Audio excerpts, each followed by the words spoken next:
estar na casa de Deus. Que bom podermos nos reunirmos com alegria, com saúde e vir participar do corpo de Cristo. Obrigada. Relembrar o que Cristo fez por nós. Amém? Vamos ler a palavra de Deus. Mateus, capítulo 27, e versículo 5.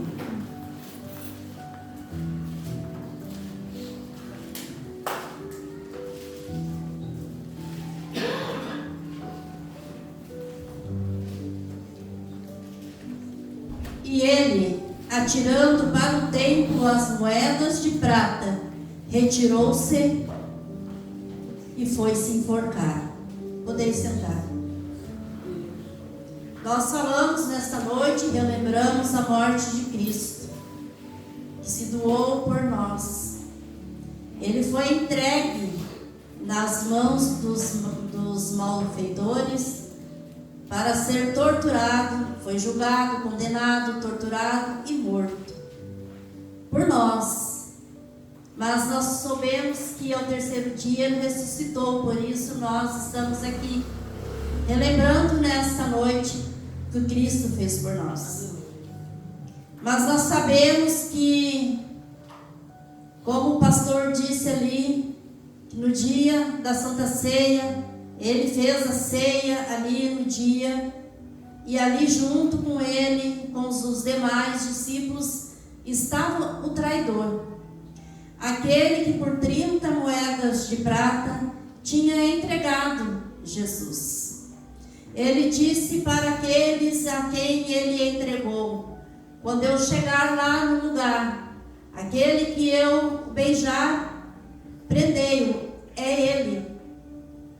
E com ele foram muitas pessoas, a Bíblia diz, de paus, porretes, espada, para prender Jesus. Sendo que eles conheciam Jesus, sabendo que Jesus era pacífico, que Jesus não andava armado, que Jesus só falava do bem. Mas eles foram armados de todas as formas para prender Jesus. Também porque eles sabiam que aonde Jesus estava, Jesus nunca estava sozinho. Sempre tinha alguém ou uma multidão junto com Jesus. E ali com Jesus estavam os discípulos. E nós sabemos que Judas chegou e beijou Jesus. E eles prenderam Jesus. O que eu quero falar nesta noite um pouquinho é sobre Judas. Sobre este homem que traiu Jesus, entregou Jesus.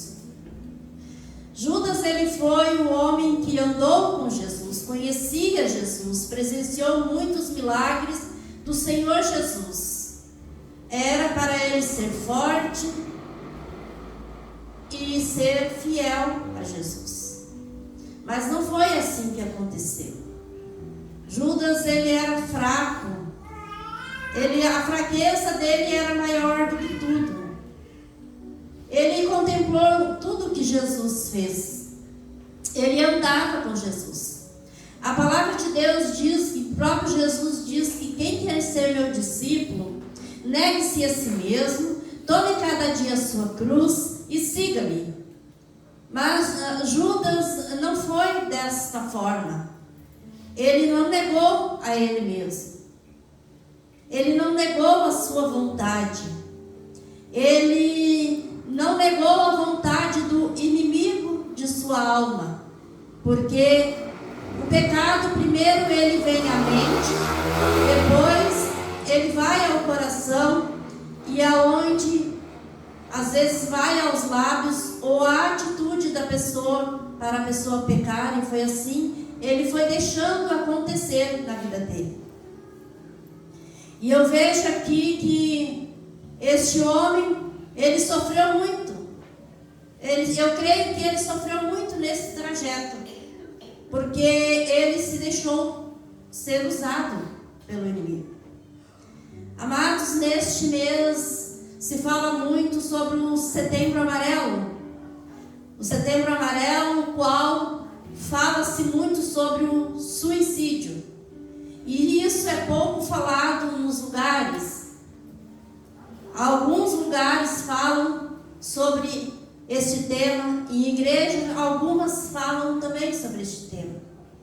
E como surgiu o Setembro Amarelo? O Setembro Amarelo surgiu em 1994 nos Estados Unidos, após o suicídio do jovem Michael Emmer, que restaurou um Mustang amarelo. E o jovem Mike, voltando para sua casa, os pais procuraram ele na garagem onde ele sempre estava com o carro. E depois de restaurar este carro amarelo, ele se suicidou. Quando os pais foram procurar ele tinha se matado, ele tinha tirado a sua própria vida. E o interessante é que ele deixou um bilhete para seus pais. Ele deixou um bilhete pedindo que ninguém se culpasse por ele ter tirado a sua vida. Que não era para os pais se culpar, para ninguém se culpar. Que foi uma decisão que ele tomou. Este jovem, os pais não notaram nada nele com que ele poderia tomar essa atitude. Era um jovem que tinha uma condição financeira boa, talvez. Ele restaurou um Mustang. E neste dia que ele tirou sua própria vida, no carro amarelo, e no dia do velório, os seus pais entregaram para as pessoas que estavam no velório cartões decorados com fitas amarelas, com a seguinte frase: se você precisar, peça ajuda. Deus. O que eu quero falar nesta noite, irmãos? Que as pessoas, elas deixam sinais. E o Senhor tocou no meu coração nesta noite para falar sobre suicídio. Nós falamos muitas vezes sobre morte, sobre homicídio, nós falamos sobre vida, mas pouco falamos sobre esse assunto, sobre o suicídio. Eu participei de uma palestra de uma psicóloga falando sobre o suicídio e eu achei muito interessante, para mim foi muito valiosa a palestra que eu participei. E ela falou de crianças que se suicidam, adolescentes, jovens, adultos e velhos.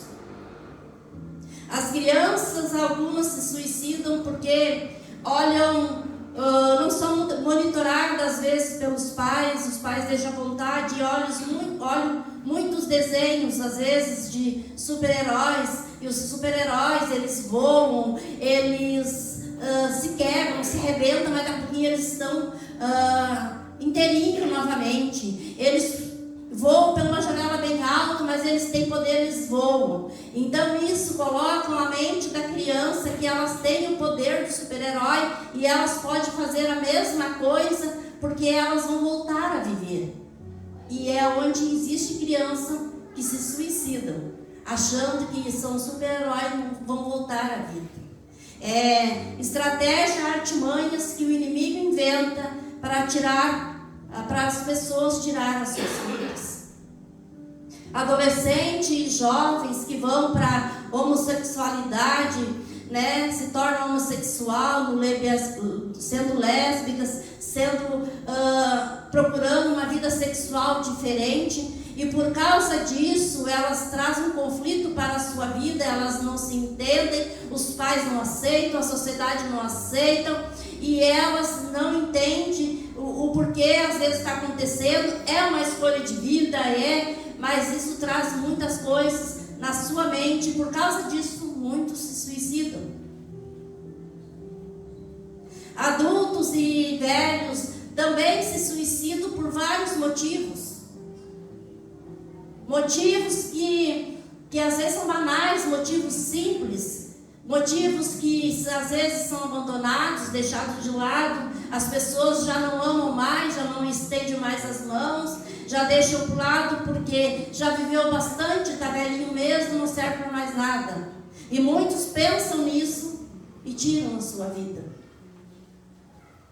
Quando eu olho aqui para Judas, ele teve um processo de vida, não foi de um minuto para outro que ele traiu Jesus. Isso o inimigo foi colocando na mente dele, foi fermentando, ele foi criando uma situação, ele foi lá e falou com os interessados que queria matar Jesus.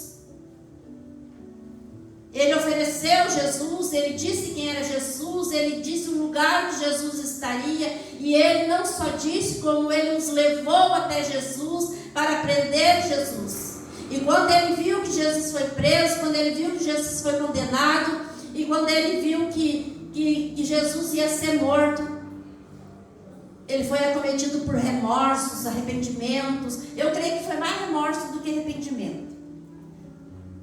E ele se suicidou. E eu penso, por que Judas se suicidou? Eu creio que não foi só que veio um remorso na mente dele.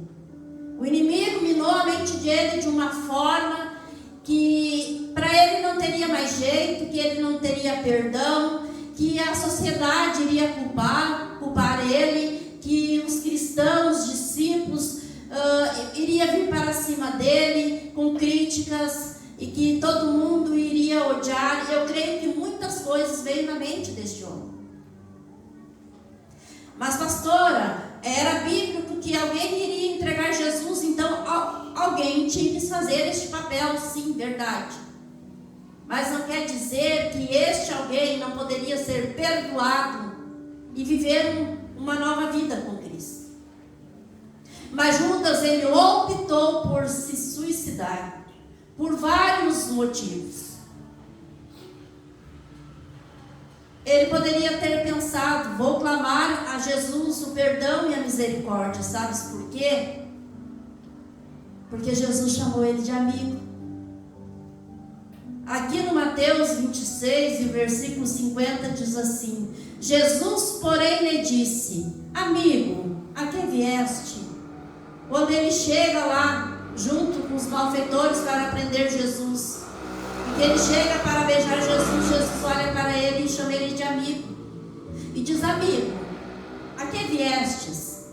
Quando Jesus chama ele de amigo, eu creio que ali Jesus estava já usando de misericórdia, estava já dizendo para ele que estava perdoando ele, que ele tinha jeito, que a situação poderia ser diferente, porque Jesus já sabia o futuro, Jesus já sabia todas as coisas que iam acontecer. E Jesus ali, eu creio que no momento de chamar Judas de amigo, estava dando uma oportunidade a Judas a não tirar a sua vida. Porque Jesus, ele não quer que ninguém tire a sua vida. Não há motivo para tirar a vida. Jesus ali não disse, não questionou Judas, nem lá quando ele fez a ceia com os discípulos, que ele disse que alguém ia trair. Ele não disse: meus amados discípulos, Judas já me traiu, Judas já me traiu. Jesus não apontou o dedo, Jesus não julgou, Jesus não condenou Judas. E não condenou ele também ali quando ele se apresenta a Jesus. Jesus o chama de amigo. Jesus estava ali liberando para Judas perdão, misericórdia e principalmente amor. Eu não entendia essa palavra, porque Jesus chamou Judas de amigo naquela situação. Mas eu entendi que Jesus, ele dá uma chance para todos, uma oportunidade de vida para todos. Mas Judas, ele optou por se suicidar. Ele tirou a própria vida. Foi demais para ele o que tinha acontecido, o que ele tinha feito. Ele não aguentou, ele tirou a sua vida. Por que tirar a vida? O que levou a decisão dele? Ele não se achou digno de viver. que aconteceu foi muito para a vida dele. Ele achou, irmãos, que a morte era a solução, o qual neste mundo muitos pensam que tirar a sua vida é a solução, e não é. Eu não estou dizendo com isso que aqui neste lugar há pessoas que estão pensando em tirar a sua vida. Pode vir um dia um pensamento assim, o inimigo, ele é astuto.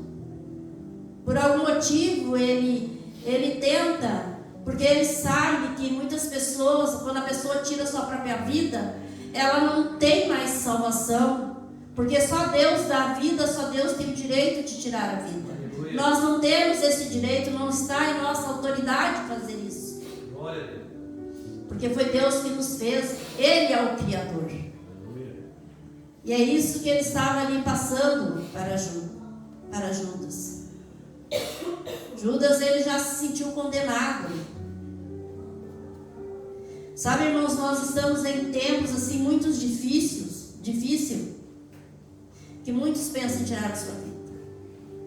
Eu quero dizer nesta noite, irmãos, como nós estamos assimilando tudo isso na nossa vida. Nós estamos vivendo, lutando pela nossa salvação, lutando todos os dias para viver uma vida digna com Deus, tendo um bom caráter, uma boa índole, sendo verdadeiros com as pessoas. Mas como nós estamos fazendo, observando as pessoas? Às vezes pode ter pessoas na nossa família ou perto de nós que estão com este pensamento, ou que já tentaram uma vez tirar a sua vida e não conseguiram, porque Deus assim não permitiu. E sabe, irmãos, uma coisa que eu aprendi também, que quando uma pessoa diz que vai tirar a sua vida, nós temos que estar atento, porque se ela não está com Deus, não vai para Deus, não busca uma ajuda também na medicina, ela chega no momento que ela tira a sua vida. O que eu trago para nós nessa noite é, irmãos, como nós, como cristãos, como igreja, estamos nos portando diante de pessoas lá do mundo que estão sobrecarregados, que estão nas trevas, que não tem Deus no coração e talvez estão pensando em fazer isso. E quando uma pessoa diz, eu pensei em tirar minha vida, ou eu estou pensando em tirar minha vida porque não tem mais jeito, geralmente, isso eu aprendi, geralmente aquele que está ouvindo diz, por que você quer tirar a sua vida? Você tem uma vida tão boa, você tem uma vida financeira ótima, tua família é linda, é maravilhosa. Não faz isso. A tua vida é boa. Não é isso que a pessoa quer ouvir. Porque se ela tem tudo isso e ela está querendo tirar a sua vida, é porque ele não está satisfeito, não está a vida tão boa como a gente pensa e como a gente fala. O que essa pessoa precisa ouvir de nós, quando nós ouvimos isso, é nós dizermos, eu te entendo, eu sei que está difícil, mas eu estou aqui. Tu não está sozinho. Nós vamos lutar junto. E tu vai vencer em nome de Jesus. Estender as mãos e apoiar estas vidas. O Senhor me tocou muito, irmãos, falar sobre isso, porque às vezes é um assunto que nós não nos preocupamos tanto. Porque nós não pensamos assim. Porque nós não vem esse pensamento em nós em tirar a nossa vida. Quando esse jovem morreu, que os pais estavam lá velando eles, os pais, eles se preocuparam com mais vidas. Eles aprenderam com a morte do filho. Por isso que eles fizeram os cartões decorados com fitas amarelas e botaram a frase dizendo, se precisar de ajuda, peça. E eu digo para você nesta noite, se precisar de ajuda, peça. Eu sempre falei aqui neste altar que nós não devemos, irmãos, lutar sozinhos. Enquanto nós virmos que a nossa força está se esgotando, que está difícil para nós, vamos pedir ajuda. Aleluia. Glória. E nós temos a quem pedir ajuda. Ah, mas eu sirvo um Deus vivo e eu clamo a Deus. Amém, é verdade. Nós temos primeiramente clamar a Deus. Mas o fato é, irmãos, que nós precisamos um dos outros. Ninguém vive sozinho neste mundo. Nós temos as nossas necessidades. Cada um tem a sua necessidade. E eu digo, irmãos, que as pessoas, tanto crianças, adolescentes, adultos e velhinhos, eles deixam sinais. As pessoas deixam sinais. É como uma criança que está sendo abusada, ou uma mulher que está sendo abusada, está no seu lar, sendo maltratada pelo esposo. Eles deixam sinais. Cabe a nós a ver estes sinais e fazer algo pelas vidas. Cristo, Ele deu a vida por nós lá na cruz do Calvário. E Ele nos deu esta vida para que nós possamos também transmitir vida às pessoas que já não têm. Às vezes, irmãos, não é por ser cristão que não pode passar um pensamento de suicídio. Passa. Muitas pessoas vão ao suicídio por causa desta doença nova, que está na moda nos dias de hoje, a depressão. E a depressão, ela é uma doença tanto física como espiritual. Ela tem que ser tratada fisicamente e espiritualmente. Ela precisa dos dois tratamentos. Eu conheço um jovem que ele está em depressão. E ele está fora dos caminhos do Senhor. E ele tem que tomar uma medicação. E quando ele não toma a medicação, ele enlouquece. Quando ele toma a medicação, ele melhora. Mas ele não se cura, porque ele precisa das duas. Ele precisa da medicação, do apoio psicológico, mas ele precisa de estar sempre e 100% com Jesus. As duas coisas têm que andar junto. Porque, irmãos, muitos condenam às vezes a pessoa tomar um remédio psiquiátrico, tomar um remédio para uma depressão, por um momento. Nós temos que buscar de Deus a cura para sermos libertos. Muitos tomaram esses remédios e foram libertos. Amém. O Senhor liberta, o Senhor cura, o Senhor transforma. Mas, irmãos, eu cheguei a uma conclusão que se eu tomo um remédio para dor de cabeça, se eu tomo um remédio, se eu preciso de um cardiologista, se meu coração não está bom, eu corro no cardiologista. Se meus rins não estão bom, eu corro no nefrologista. Se meus olhos não estão bom, eu corro no oftalmologista. E assim vai indo, eu vou buscando especialista. Porque meu corpo precisa, e quando a minha cabeça não está boa, eu vou procurar um neurologista. Mas se é o meu psíquico, se é a minha mente, Deus em primeiro lugar, mas precisa às vezes do apoio de um especialista. E as pessoas, elas estão precisando. As pessoas lá do mundo. Nós, às vezes, irmãos, conseguimos sozinhos, porque nós não estamos sozinhos, nós temos Deus. Aleluia. E Deus, Ele é sim suficiente. Aleluia. Mas nós podemos fazer mais, irmãos, pelas pessoas.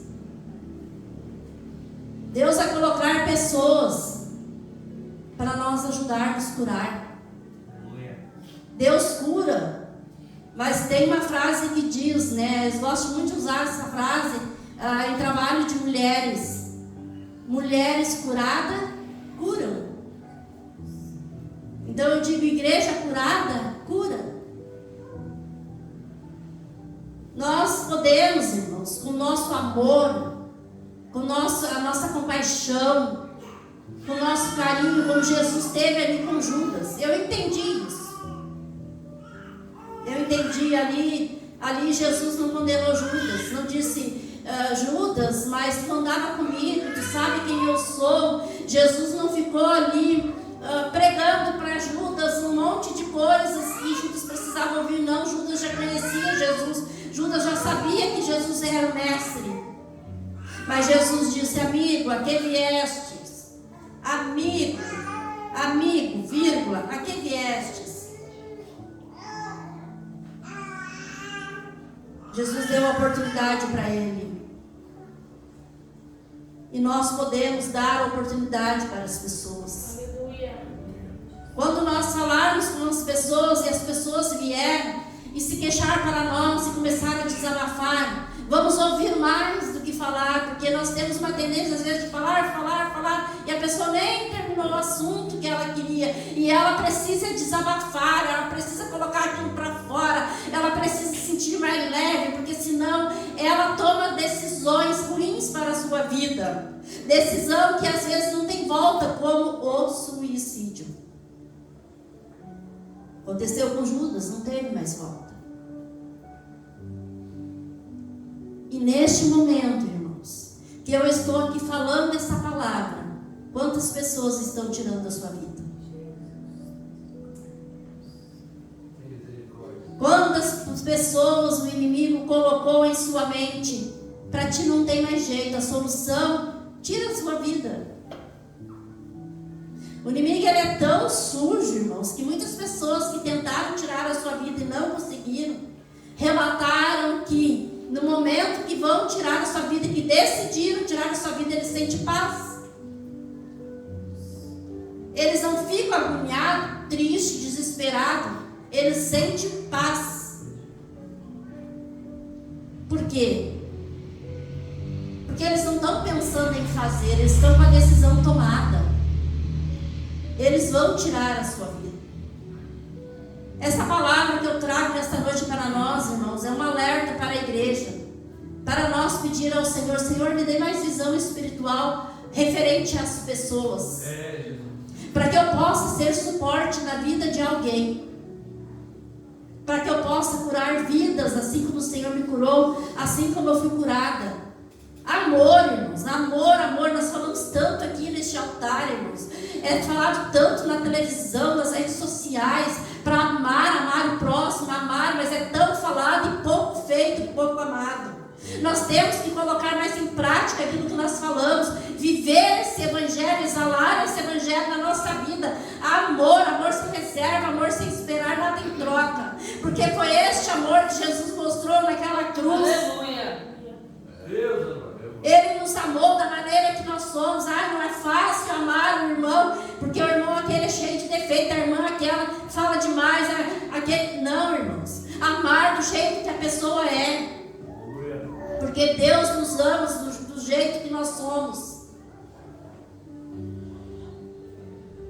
Nós como igreja, irmãos, nós temos que fazer a diferença, e não é só no setembro amarelo, mas sempre em nossas vidas, porque as vidas precisam de nós. Ter mais visão espiritual na igreja com os nossos irmãos, ver o nosso irmão triste, vamos lá abraçar e dizer: ei, está precisando de algo, eu estou aqui. Sua vida importa. Se precisar, peça ajuda. A nossa vida importa. A vida daquele que às vezes nós não vamos muito com a cara, nós não gostamos muito, importa. É uma vida. Pensa que a vida de Judas não importava? Importava. A vida de Judas importava. Era uma alma. Era uma alma que precisava de salvação. E assim é as vidas nos dias de hoje, amados. Vamos pedir para Deus. Eu peço nas minhas orações sempre a Deus: Senhor, derrama do teu amor no meu coração. Não é fácil às vezes amar certas pessoas, não é, irmãos. Todos nós sabemos. Mas nós temos que lutar por isso, para amar as pessoas, fazer algo pelas pessoas, ver mais a necessidade das pessoas, não